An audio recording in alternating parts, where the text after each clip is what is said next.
세상에 떠도는 기묘한 괴담들. 첫 번째 이야기, 형님은 귀신 들린 아가씨에게 홀려서 저 세상에 갈 뻔했다. 유흥업소에서 일하는 아가씨에게 홀려서 형님은 죽다 살아났다. 저와 친하게 지냈던 형님의 이야기를 한번 해볼까 합니다. 저는 이제 28살이 되었고 그 형님을 알게 된 건 4년 전. 제가 군대 전역해서 학비라도 벌어볼까 싶어 모기업 창고에서 일을 할 때였습니다. 당시 그 형님 A는 저처럼 단순 노무직이 아닌 정직원에다가 온갖 업무를 도맡아 하시던 형님이었는데 저보다는 5살이 많았고 오래 보지 않았으면 절대 가까이 지내고 싶지 않을 덩치와 인상을 가지고 있었습니다. 제가 워낙 실없는 농담을 잘하기도 하고 야한 농담을 기가 막히게 치니 그 형님과도 짧은 시간 만에 가까워지게 되었고 3개월 만에 유비관우와 비교될 정도로 막역해졌습니다. 그러다 보니 자주 술을 마시게 되었고 술을 마시다 보니 요래 분가분가가 땡겨왔고 아시는 분은 아시겠지만 안산이 제법 안마방이 괜찮았습니다. 그래서 저는 A형에게 저 전역한 지 얼마 안 되고 바로 여기에서 일해가지고 분가가 하고 싶어요 라고 말하니 형이 말했습니다. 형이 아는 여자라도 있으면 불러주고 싶다만 형 얼굴로는 여자라는 건 팔자에도 없어. 그래서 저는 말했죠. 상록수에 안마방이 하나 있는데 아는 놈이 뻔질나게 드나들어서 할인도 해주고 한다니까요. 그러자 A형이 대답했습니다. 난 죽을 때까지 안마방에는 절대로 안 간다고. 안마방만 들어가면 온몸에 털이 곤두선다 임마. 이렇게 말하며 손서래를 치는 겁니다. 생긴 건 매일 가서 포주 아줌마랑 의남매 맺을 것 같이 생겨가지고는 왜 그렇게 몸서리를 치는지 궁금해지는 겁니다. 그래서 안마방 가서 성병이라도 얻어왔냐고 말하니 자기가 예전에 겪었던 이야기를 해줬습니다. A형은 본래 사는 곳은 춘천이었는데 춘천에서는 꽤 주먹 좀 썼나 봅니다. 그래서 이리저리 사고도 많이 치고 제법 좀 알려졌었는데 그 때문에 고등학교 졸업 후에 아는 선배네 회사에서 일을 하게 되었다는 겁니다. 근데 그 사장이란 사람이 춘천 쪽에 안마방을 좀 가지고 있었는데 자기 선배랑 자기가 그 안마방의 큰 실장 작은 실장 일을 했답니다. 그런데 말이 작은 실장이지 거의 종업원 수준으로 일했답니다. 당시 형이 일했던 안마방은 아가씨가 8명 정도 있었고 아가씨 관리하는 여자 실장과 맹인 안마사 2명 그리고 선배와 자기까지 이렇게 일을 했다고 합니다. 아가씨들은 여자 실장이 데려온 거라 거의 변동이 없었는데 어느 날 5번 방에 한 아가씨가 들어왔습니다. 원래 안마방 아가씨라는 게 말이 아가씨지. 오피에서 놀다가 나이가 차면 안마로 오기 때문에 나이가 30대 초반이나 20대 후반 정도인데 5번 방 아가씨는 20대 초반이었다는 겁니다. 그리고 얼굴이 희고 소름 끼치게 이쁜 건 아니었지만 춘천 바닥에 있기에 아까울 정도로 이뻤다고 합니다. 그런데 이 아가씨가 이상한 점이 한두 개가 아니었답니다. 손님이 서비스를 받고 나오면 아가씨들은 원피스나 옷 같은 걸 챙겨 입는데 이상하게 그 아가씨는 형이 비품 등을 가지러 들어갈 때까지도 옷을 안 입고 멍하게 배시시 웃고 있었다는 겁니다. 그래서 그거 또라이 아니냐고 물었더니 말수는 없었는데 약간 느리게 말하면서 말하는 게 기분을 좀 야릇하게 만들었다 뿐이지 완전 정상인이었다는 겁니다. 그리고 다른 한 가지는 여자들 한 달에 한 번 오는 그거 있지 않습니까?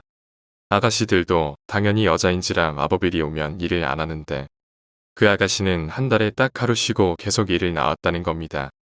당시 형은 여자 생리에는 문외한이었고 여자 실장이나 선배의 선배인 큰 실장은 맨날 손님이랑 히덕거리거나 맨날 어디 싸돌아 댕기니 전혀 이상하게 생각하지도 않았다는 겁니다.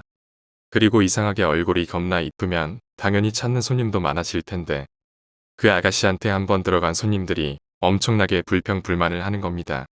그러던 어느 날 5번 방 아가씨가 일한 지 한 달이 좀 넘었을 때입니다. 형네 안마방 단골 중에 사채업자가 있었는데 일주일에 한 번 정도는 꼭 와서 실장들이랑 커피도 마시면서 노가리도 까고 자기한테 올 때마다 3만 원 정도 팁을 찔러줬다고 합니다. 정말 돈을 물 쓰듯이 쓴다는 걸 몸소 보여줬다고 말하는 걸로 볼 때 엄청나게 돈이 많았나 봅니다. 그런데 이 사채업자가 5번 방 아가씨에게 빠진 겁니다. 그러더니 일주일에 한 번 정도 오던 횟수가 매일매일 오게 되고 6시간분을 지불하고 그 아가씨와 함께 있었다는 겁니다. 그래서 그 형은 사채업자 놈이 단단히 빠졌구나 라고 생각했는데 웬걸 분가는 커녕 샤워도 안 하고 6시간 동안 아무것도 안 했다는 겁니다. 그걸 어떻게 아냐면 형이 끝나고 비품들을 치우러 갔는데 수건 등 비품들은 아무것도 안 쓴 채로 있더랍니다. 근데 그 사채업자 놈이 엄청 만족한 얼굴로 돌아간다는 겁니다. 그게 한 2주 정도 됐을 때 여느 때와 다름없이 사채업자가 찾아왔습니다. 그런데 그날 사채업자가 일이 있었는지 2시간 정도 늦게 왔고 사채업자가 온 그 찰나에 5번 방에 손님이 들어갔습니다. 그런데 갑자기 사채업자가 이런 법이 어딨냐고 여자 실장한테 소리를 치면서 믿는다고 전화까지 했는데 그 사이 손님을 봤냐고 섭섭하다고 소리를 지르는 겁니다. 그렇게 진상을 부리고도 분이 안 풀렸는지 5번 방 문을 걷어차고 급기야 여자 실장 뺨을 후려치더랍니다. 한바탕 소동이 일어나고 5번 방 손님이 나와 욕하고 사채업자도 욕하고 여자 실장도 욕을 하고 3파전에 개판이 된 와중에도 5번 방 아가씨는 침대 위에 가만히 앉아 있더랍니다. 자기만 딴 세상에 있는 것처럼 고요하게 말입니다. 결국 사채업자는 영구 강퇴를 당하고 한 주 정도는 잠잠했는데 한 달 동안 자신에게 말도 안 걸고 힐끗 쳐다보면 빙긋 웃기만 하던 아가씨가 말을 걸어오기 시작했답니다. 여전히 헐벗은 채로 말입니다. 대화 내용은 뭐 밥은 먹었느니 안 피곤하냐느니 별로 영양가 없는 인사치레였으나 이상하게 그 말이 귓가에 울리더랍니다. 하지만 자신의 선배이자 큰 실장이라고 불리우는 사람이 아가씨한테 수작 부리거나 뻘짓하면 제명에 못 설 줄 알라고 협박을 했기 때문에 그냥 예 아니요 정도로만 대답했답니다. 근데 날이 가면 갈수록 이 아가씨가 점점 대담해지더랍니다. 자기 얼굴을 쓰다듬거나 배가 튀어나온 게 귀엽다면서 배를 만지거나 티셔츠 안에 발을 넣고 부비적댄다 던지 말입니다. 이 정도 엮여봤자 좋을 거 없고 괜히 건드렸다간 피본다라고 자신을 다스리며 견뎠건만 참다 폭발을 해버립니다. 평일이던 주말이던 남성의 분가욕은 끝이 없지만 그날만큼은 이상할 정도로 손님이 없더랍니다. 그래서 여자 실장이 아가씨 3명만 남겨놓고 다 퇴근시키고 큰 실장이랑 새벽 3시경에 술이나 한잔하고 온다고 말하며 가게를 잘 보고 있으라고 하는 겁니다. 그래서 알겠다고 말하고 자비를 하고 있는데 5번 방 아가씨가 자신을 부르더랍니다. 뭐 담배 심부름이라도 시킬 생각인가 하고 들어갔는데 자기 심심하다고 놀아달라는 겁니다. 어차피 실장년 놈들도 없고 아가씨들도 자거나 자기 일을 하고 있고 방마다 방음도 완벽하니 그러자고 하며 수다를 떨었다고 합니다. 근데 말이 수다지 별로 대화도 없이 침대에 걸터 앉아서 이야기하고 있는데 시간이 지나면 지날수록 분위기도 야릇해지고 그 아가씨랑 하고 싶어 죽겠더라는 겁니다. 그래서 진짜 얼굴에 철판을 깔고 나도 돈 주면 같이 자 줄 수 있냐고 물었답니다. 그러자 그 아가씨는 작은 실장님 하는 거 봐서 라고 말하더라는 겁니다. 그 말 듣자마자 짐승처럼 아가씨를 덮쳤는데 아가씨가 천천히 라고 배시시 웃으면서 눕더랍니다. 그리고 거서 후에 몸은 천근만근같이 무거웠지만 기분은 하늘을 날아갈 것 같았고 가슴에서 찌릿한 게 올라오더랍니다. 그렇게 첫 시작을 기점으로 형이랑 그 아가씨는 손님 없을 때는 맨날 했다고 합니다. 그러다 시간이 지날수록 점점 대담해지기 시작해서 아가씨가 손님을 받고 쉬는 시간에도 했다고 합니다. 그렇게 한 3주 정도 하니까 큰 실장이 형 보고 너 요즘 무슨 일 있냐며 다크서클이 턱까지 내려오고 살이 엄청 빠졌다는 겁니다. 자기도 점점 이러면 죽겠구나 생각 중이었는데 그 아가씨가 배시시 웃으면서 다가오면 몸이 자동적으로 반응하고 하면 할수록 쾌감은 더 강하게 오지만 여우는 짧아지더랍니다. 하지만 꼬리가 길면 밟힌다는 말이 있듯이 아가씨들이 갑자기 단체로 그날이 오게 되어서 주말 대목 시간에 아가씨 2명이 빠지게 되었는데 대타로 잠깐 불려왔던 아가씨 중 하나가 둘의 분가 장면을 슬쩍 보고 여자 실장에게 고자질한 겁니다. 여자 실장이 노발대발하면서 형의 따귀를 치고 큰 실장 귀에도 들어가 따귀 세례를 맞았다고 합니다. 그 당시 생각하면 입이 10개라도 할 말이 없는 상황이지만 당시의 형은 이제 그 아가씨를 못 볼 것 같다는 불안감과 자신 말고 저 큰 실장 새끼랑 자면 어떡하지라는 불안감으로 인해서 자신도 모르게 자기 선배이자 큰 실장인 사람 목을 졸랐다는 겁니다.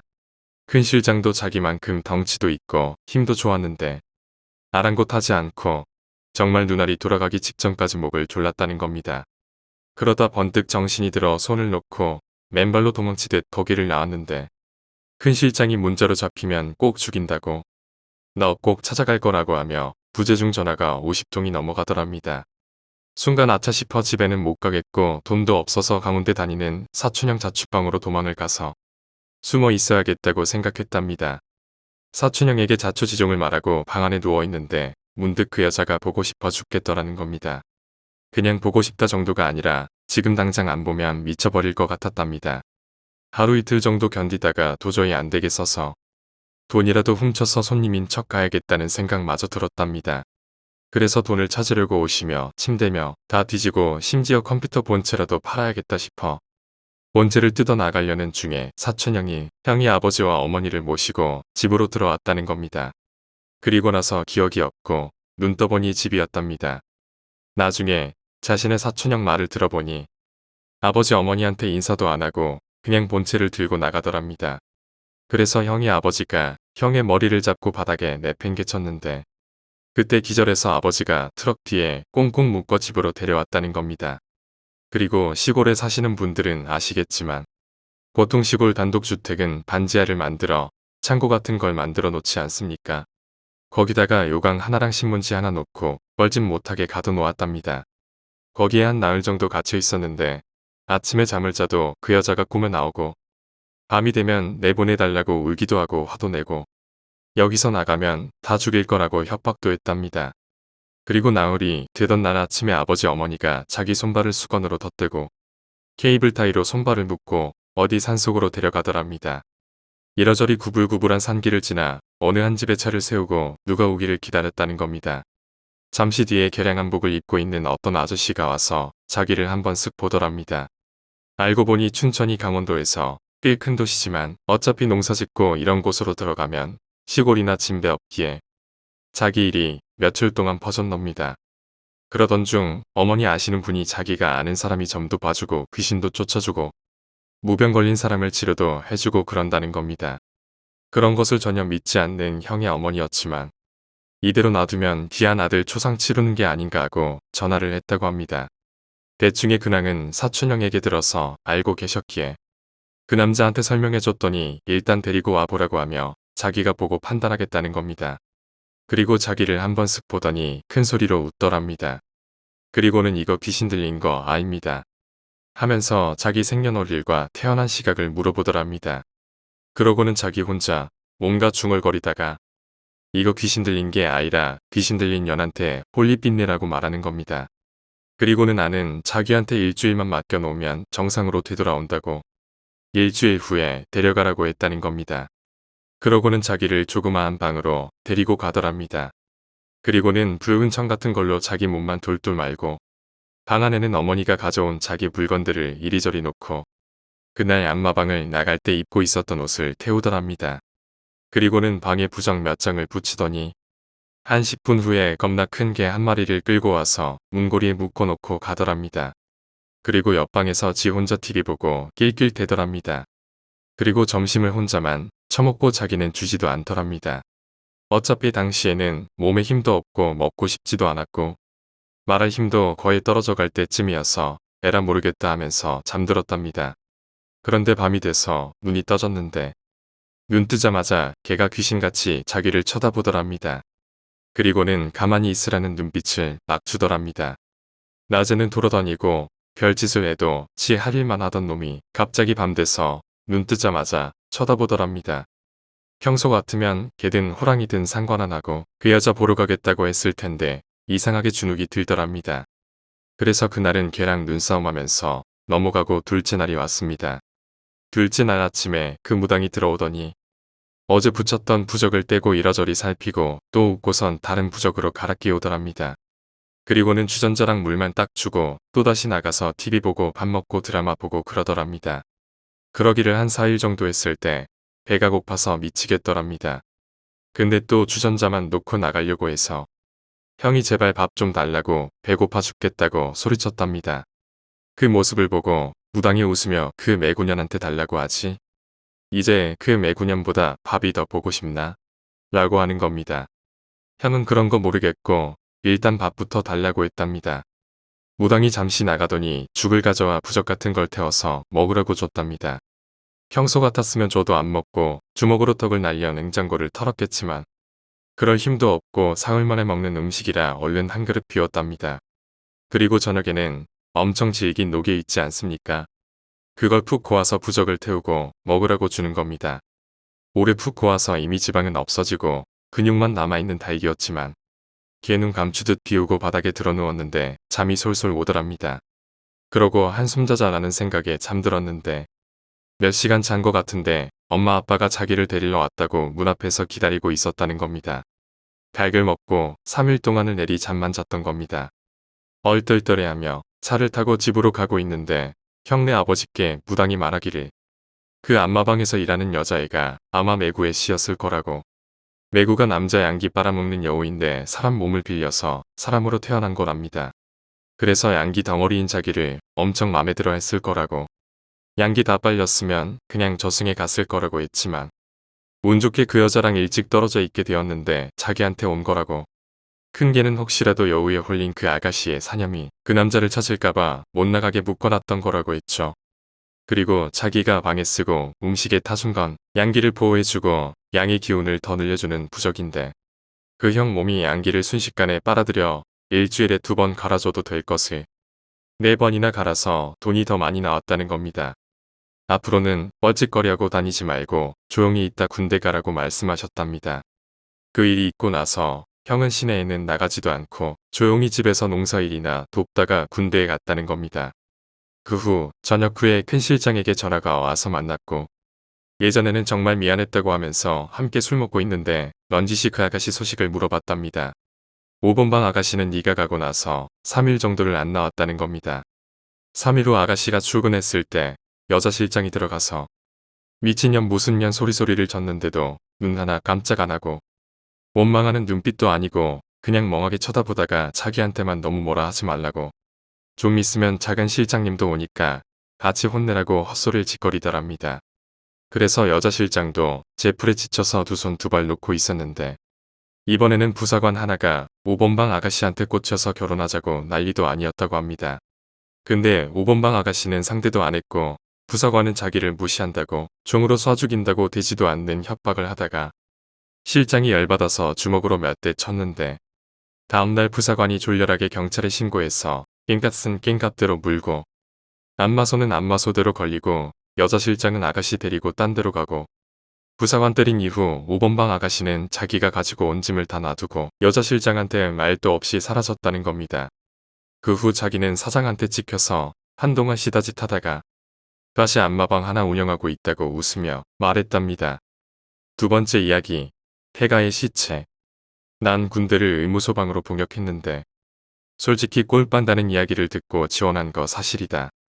가보니 스카이 애들이 아주 겁나 많이 왔던데 어쨌든 합격했고 의방으로 군대 갔다. 의방이 뭐냐고 그런 것도 있냐고 물어보는 사람들이 많던데 쉽게 설명하자면 의무경찰이 경찰서에서 복역하는 현역 군인이라면 의무소방은 소방서에서 근무하는 현역 군인이다. 편하다고 해서 들어갔지만 군대는 어디든 단점이 많은 곳이다. 의방이 가지는 단점들 중 한 가지는 바로 끔찍한 사건들을 많이 목격한다는 것이다. 이 얘기를 할까 말까 고민했었다. 혹시라도 보안 문제라고 잡혀가는 건 아닌가 해서. 그래서 내가 근무했던 지역이랑 소방서에 관한 정보는 전부 빼버리고 말을 할 것이다. 때는 내가 상방을 단 지 한 달 정도 지났을 무렵이다. 내 업무는 낮에는 내근이었고 밤에는 인력이 부족할 때만 구급차에 타는 거였다. 그런데 소방관들은 돌아가면서 한 달에 한 번씩 휴가를 나가시고 유급휴직을 내시는 분들도 있어서 뭐 한 달에 반절 정도는 구급차 탔던 것 같다. 소방관들 인력 진짜 부족하다. 내가 있던 소방파출소는 양호해서 한 팀에 7명이었다. 구급차에 3명 타고 소방펌프차에 3명 타고 물탱크차에 1명 타면 끝이다.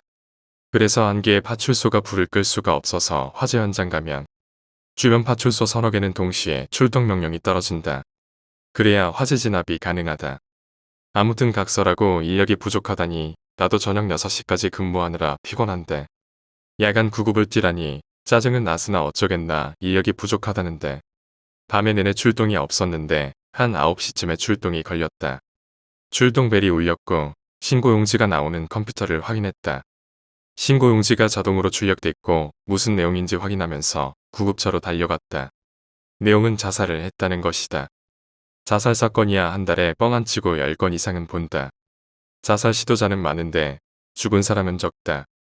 그래도 한 달에 평균 한 명은 자살로 죽었던 것 같다. 아무튼 신고 용지를 확인하면서 구급차로 뛰어들었다. 구급 출동 시에 차 타고 가면서 하는 일은 신고자랑 통화를 해서 환자 상태 확인하고 응급처치를 알려주는 건데, 이날 신고자는 전화를 안 받았다.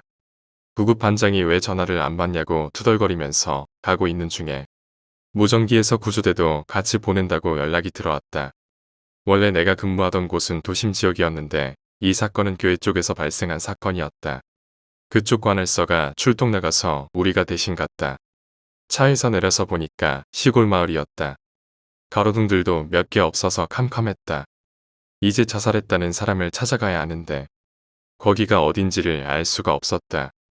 신고지에 적혀있는 집을 찾아내야 하는데 신고자가 전화를 안 받으니 알 수가 있나.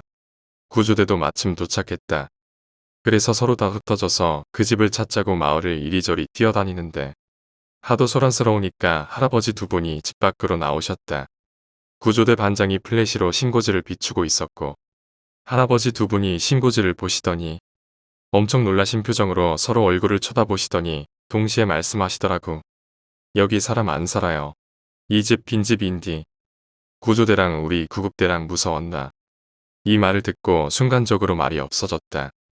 진짜 3초간 정적해졌는데 그 정적을 깨고 무전기에서 소리가 났다.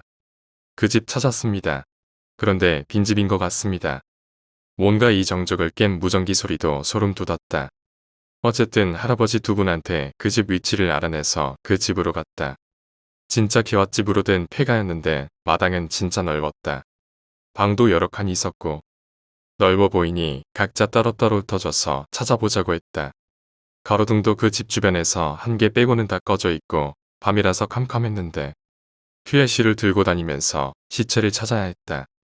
폐가의 밤에 혼자 돌아다녀도 무서울 판에 시체를 찾아다녀야 했던 것이다. 아무튼 일단 흩어져서 찾아다녔다. 구조대 반장이 나더러 넌 저 방 들어가라고 난 이 방 들어갈 거라고 해서 지시한 방으로 들어갔다. 창호지가 다 찢어지다 못해 너덜거리는 흔적만 남은 문을 열고 플래시를 켜고 캄캄한 방 안을 뒤지는데 어서 전역하고 싶다는 생각이 들었던 것 같았다. 플래시를 이곳저곳 비추면서 걸어 들어갔다. 방 안에 거미줄도 있고 버려진 물건들도 보였는데 시체는 없었다. 이 방 저 방 다 돌아다니면서 찾았는데 방 안에는 없었다. 그 집 뒤편에 있던 대나무 숲에도 없었고 옆에 있던 비닐하우스에도 없었고 심지어 푸세식이던 화장실 바닥 쪽도 비추어 봤으나 거기에도 시체는 없었다. 근데 마당에 헛간이 하나 있었는데 내가 거길 조사하려고 문을 열었다. 낡은 문이 기분 나쁘게 삐그덕 소리를 내고 열렸다. 그리고 플래시를 비추려고 했는데 헛간 안에서 어떤 눈이 나를 쳐다보고 있다는 것을 알았다. 그 두 눈이 날 쳐다보고 있다가 겁나 빠르게 내 쪽으로 왔는데 고양이였다. 엄청 놀라서 소리 지를 뻔했다. 어쨌든 그 안으로 들어가서 플래시 비춰보는데 역시 그곳에도 시체는 없었다. 서로 마당에 모여서 찾았냐고 물어보는데 아무도 못 찾았다고 했다. 이틀 보니까 어느새 경찰들도 와 있더라고. 아무튼 한 번만 더 찾아보자고 해서 다시 들어갔다. 내가 안 들어가 본 방으로 들어갔는데 웬 장롱 같은 게 있었다. 왜 그 있잖아. 옛날 사극에서 나오고 할머니 댁에 가보면 어른 허리 정도 높이인데 옷이나 이불 보관하는 옷장 같은 거. 그게 있었는데 그 위에 이불도 엄청 많이 쌓여 있었다.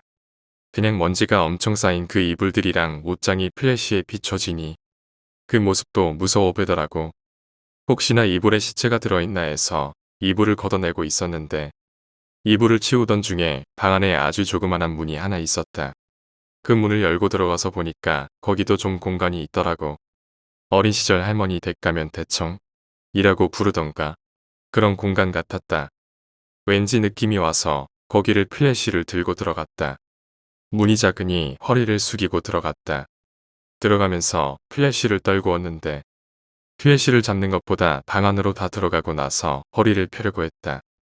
캄캄해서 보이지는 않고 허리를 확 펴다가 천장이 낮아서 머리 찌는 건 아닌가 해서 허리를 천천히 펴는데 천장이 높더라고. 그래서 그냥 서보니까 머리가 천장에 안 닿았다. 그래서 플래시를 주워서 내 머리 쪽 천장을 비춰봤는데 다른 방만큼이나 높더라고. 근데 천장을 비추면서 내 시야에 들어오는 이상한 게 있었는데 사람 손 같았어. 시체를 많이 봐서 시체를 무서워하지는 않는데 폐가 안에 나 혼자 있고 캄캄한 밤에 시체랑 단둘이 있다니까 겁나 무서운 거야. 생각해봐 천장 쪽을 비추다가 사람 손이 보였다는 건 사람이 공중에 있다는 건데 그럼 그 사람이 어떻게 죽었다는 거겠어? 목 매달았다는 거지.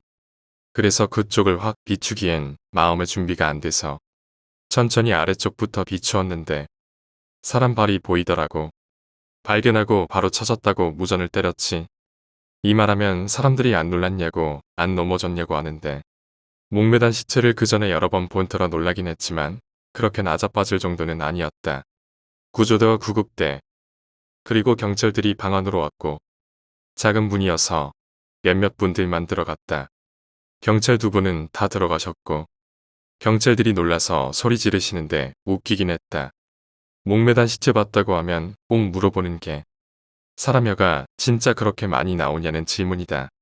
그게 케바케라고 하는데 나는 혀가 그렇게 길게 나온 사람은 못 봤다. 내가 본 시체들은 전부 그냥 목을 매달고 있었다. 그리고 또 질문하는 게 사람 시체 눈을 보면 너무 무서워서 정신치료 받는다고 하는데 나는 시체 눈을 여러 번 봤으나 아무렇지도 않았다. 그런 이야기들은 너무 과장된 거라고 생각한다. 어찌됐든 구급차에는 죽은 사람을 싣지 않는 게 원칙이다. 경찰에게 전부 인계하고 다시 귀소했는데 시체 찾느라 정신 팔려서 의심도 못했었는데 차 타고 오니까 생각이 나는 거야. 왜 그 사람은 많고 많은 장소 중에서 그 캄캄한 밤에 폐가에서 자살했을까? 신고자는 그 시간에 사람도 안 사는 폐가에서 어떻게 사람이 죽었는지 알 수 있었을까? 신고자가 자살한 사람이라고 단정 짓기 어려운 게 난 시체를 보면 그 당시의 사망 시간을 추정할 수 있었다. 두어 시간 정도 된 시체였고 우리가 거기까지 도착하는데 걸린 시간은 30분도 채 안 되었으니 신고자가 사망자랑 일치할 수 없다. 그리고 신고자는 왜 전화를 안 받았을까? 경찰들이 다 알아서 했을 거라고 생각한다. 이런 곳에서 근무하는 사람 아니면 무슨 살인이 사건이 나면 전부 뉴스에 나오고 신문에 나오고 난리 나는 것처럼 생각하는데 생각보다 우리 주변에서 살인사건은 많고 대부분 사건들은 뉴스에 나오지 않는다. 나도 사람 죽은 거 여러 번 봤고 살인사건도 몇 번 봤었는데 뉴스에 나온 건 딱 하나밖에 못 봤다. 이 사건은 뉴스에 안 나왔었다. 세 번째 이야기. 돌아가신 할머니. 전 엄마 젖을 떼자마자 강원도 할머니 댁에 살았어요. 철원이라 함은 눈이 허리까지 내리고 야산에서 멧돼지가 내려오기도 했어요. 산에 가면 그때 그 시절 지뢰를 묻어놓은 곳이 많았고 표시된 곳은 들어가면 안 됐어요. 제가 살던 마을에는 어린아이가 저와 이웃집 세댁의 3남매가 전부인 곳이었죠. 그렇게 작은 마을에도 작은 군부대가 있을 정도로 휴전선과 아주 가까운 곳에 살았어요. 동네 슈퍼에는 계란과자와 초코파이, 그리고 요구르트를 팔았어요. 아마 군부대가 있었기 때문에 장사가 됐을 거라고 봐요. 이런 제 어린 시절 덕분에 편식 같은 건 꿈에도 못 꿨죠. 가끔 할머니가 해주시는 계란찜이 최고의 반찬이었어. 이야기는 제가 서너 살쯤 됐을 때에서 시작해요. 그날은 이웃집 남매가 늦잠을 자던 날이었어요. 할머니는 고추를 따고 계셨으니 여름인지 가을인지였을 거예요. 마당의 밤나무 고목 밑에서 작은 실뱀을 발견했어요. 겁도 없고 워낙에 고슴도치와 산노루 등 작은 산짐승들을 좋아했어서 실뱀과도 친해지려 했나봐요. 이리와 하다가 말을 안 들어서 돌로 쳤습니다. 꼬마의 심술이라기엔 악마 같았죠. 아이가 잔인한 건지 제가 잔인한 건지 그때부터 전 뱀만 보면 돌로 쳤어요. 큰 뱀 작은 뱀 가릴 것 없이 말이죠. 그 나이 때 제가 생각하기엔 일종의 놀이라고 생각했나봐요. 그리고 그때부터 전 가위에 눌리고 쥐가 나기 시작했어요. 새벽이면 어김없이 가위에 눌렸어요. 그 가위라는 게 뭔가 보이는 게 아니고 가만히 누워있다 보면 이불 속으로 빨아들여지는 것 같더니 움직일 수가 없었죠. 그리고 쥐가 나기 시작해요. 오른발과 오른다리에 말이죠. 제가 깨려고 안간힘을 쓰지만 목소리도 안 나오고 움직여지지도 않아요. 그러면 때마침 할머니가 절 깨워서 제가 다시 잠들 때까지 한없이 그 흙냄새 나는 고소한 손으로 다리랑 팔을 주물러 주셨죠. 제가 8살이 되면서 경기도로 올라와 초등학교를 다녔어요. 할머니는 시골에 계시고요. 할머니와 떨어져도 가위는 계속 눌리고 쥐는 계속 났어요. 새벽에 눈 뜰 때마다 언니한테 다리 좀 주물러 달라고 징징거렸지만 언니는 해줄 리가 없었죠. 고작 8살 먹은 꼬맹이가 잠도 못 자고 밤마다 앓는 소리를 내니 할머니 손을 타서 그런다고 결국 할머니가 올라오셨죠. 할머니는 호랑이 띠세요. 끼가 넘치셨죠. 그런데 도시로 올라오시니 슬퍼하시는 게 눈에 보였어요. 밤에 가위를 풀어주시고 제가 잠이 들 때까지 주물러 주시면서 본인은 잠이 안 오시는지 시골의 밭 얘기를 하셨죠. 그러다가 한국전쟁 얘기도 하시고요. 그렇게 전 중학교 2학년이 됐어요. 여전히 가위랑 쥐가 났고 작은 집 아이 돌봐주시던 할머니가 저랑 다시 방을 쓴 지 2년 정도 됐을 거예요. 아파서 돌아가신 게 아니에요. 교통사고로 돌아가셨죠. 그리고 마취해서 깨어나질 못하셨어요. 전 한 번도 그렇게 가실 거라 생각지도 못했고 공부한답시고 병원에 한 번 안 갔어요. 다시 올 거라 굳게 믿고 엄마가 전화로 할머니 속옷이랑 옷가지를 챙기랄 때 할머니가 가장 아끼시는 속옷과 신발, 외투, 그리고 장롱 속에 있는 지갑까지 챙겨서 현관에 두고 학교를 갔다 왔죠. 그날은 수학여행 대비해서 강당에서 조를 짜는 날이었어요. 선생님이 절 부르셨고 전 실내화도 갈아 신지 않고 집으로 달려갔어요. 꾸미길 바랬어요. 진짜 꾸미길 바랬고 거짓말이길 빌었어요. 할머니를 보면 안 된대요. 그리고 할머니가 날 제일 사랑해서 날 데리고 갈 거래요. 되게 웃기는 소리죠. 난 할머니 손도 못 잡고 할머니 관도 못 받고 할머니 묘소에 들어가는 것도 못 봤어요. 난 보면 안 된대요. 그렇게 할머니를 보내고 전 힘들게 살았어요. 공부는 포기하고 학교에선 왕따였죠. 가을랑 쥐는 더 심해져서 밤에는 잠을 못 잤어요. 학교에서 잘 때도 쥐는 났어요. 할머니랑 같이 쓰던 그 침대에서 잘 수가 없어서 바닥에서 자면 침대 밑 어두운 곳에서 노란 불 2개가 날 똑바로 쳐다보다가 그게 4개, 8개, 16개씩으로 제곱으로 늘어나는 거예요. 이젠 가위가 풀리지도 않아서 정신을 잃고 일어나 보면 엄마가 깨웠어요. 넌 왜 이불을 온몸에 돌돌 말고 자냐고요. 그러다 어느 날이에요. 피곤한 것도 아닌데 이상하게 잠을 자고 싶었고 그날따라 딱딱한 바닥이 몸에 배겼어요. 돌침대도 딱딱했지만 그날따라 벽 쪽이 아닌 가운데에서 그날따라 할머니 생각이 나면서요. 또 어김없이 가위가 눌렸어요. 쥐가 나기 시작했고 전 체념했죠. 그런데 제가 체념하니까 감은 눈앞에 노란불이 획획 날아다니더라고요. 그때 할머니가 팔다리를 주물러 주셨어요. 할머니 하고 부르니까 할머니가 코하고 자라고 아기 다루듯 부르셨어요. 그리고 옛날 일 시작하셨어요. 옷주반 얘기며 전쟁통 얘기. 그리고 옛날 얘기. 저도 눈을 감고 내가 옛날에 밤나무 밑에 뱀을 어쩌고 하면서 말하자. 할머니가 알아들었어 하시곤 잘하며 계속 주물러 주셨죠. 그리고 아침이 됐어요. 그리고 할머니가 없단 걸 한참 지나서 깨달았어요. 그리고 한참을 울었어요. 왜 눈을 안 떴을까? 왜 할머니를 안 봤을까 하고요. 진짜 보고 싶었거든요. 그리고 그 뒤로 가위나 쥐 같은 건 나지 않았어요. 4번째 이야기. 군대 컴퓨터실의 귀신. 우리 소대는 위아래 없이 지내는 편한 부대였어. 분대장 잡은 애가 좋은 게 좋은 거다 주의였고 상병 이상급들도 분위기 잡기보다 드립치는 걸 더 좋아해서 매일매일이 놀자판이었지. 이 분위기를 주도하는 애가 한 명 있었어. 내 밑에 침대 쓰던 앤데 얘는 점호 끝나고 취침 전에 애들 모아놓고 각종 썰을 풀곤 했어. 어느 날은 자기가 무서운 얘기를 풀어보겠다면서 온갖 얘기를 다 하는 거야. 논산 귀신 얘기나 학교 귀신 얘기 같은 별 얘기를 다 하더라고. 몇 개는 아는 얘기였는데 걔가 하니까 너무 무섭더라고. 바로 위층이라 어쩔 수 없이 좀 듣다가 잘 시간 돼서 빨리 불 끄고 잤지. 근데 그날 새벽에 눈이 딱 떠지는 거야. 화장실에서 가고 싶어진 거지. 우리 부대 구조가 생활관에서 PC실을 지나 계단으로 화장실을 가게 되어 있었지.